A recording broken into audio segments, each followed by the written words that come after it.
This summer's mini transfer window, open from June 1st to June 10, presents an opportunity for Premier League sides to get deals done very early ahead of pre-season, and Arsenal could take full advantage.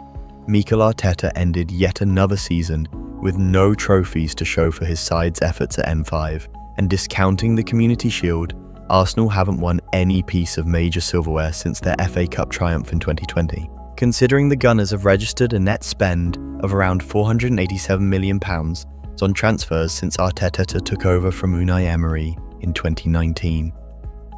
Some questions are starting to be asked about the Arsenal manager when it comes to their lack of silverware return.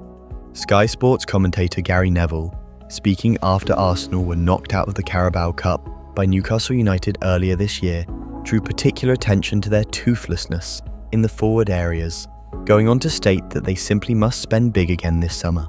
This has shown a massive spotlight on the toothlessness of Arsenal's forward players compared to what we're seeing at the other end of the pitch, said Neville.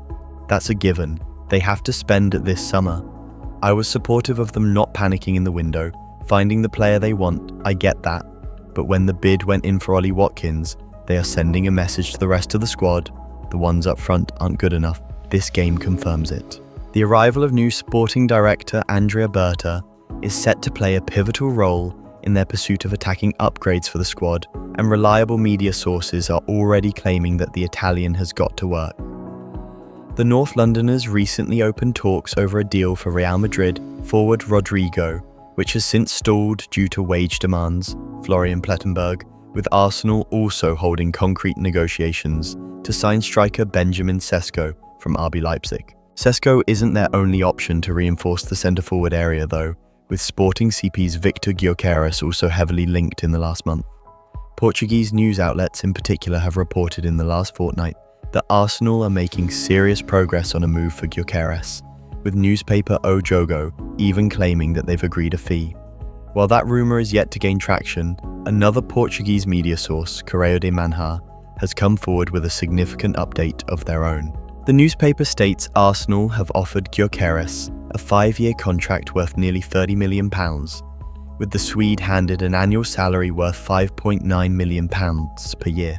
They've also apparently offered Sporting around £59 million for his signature, which is still slightly below his reported asking price of around £63 million.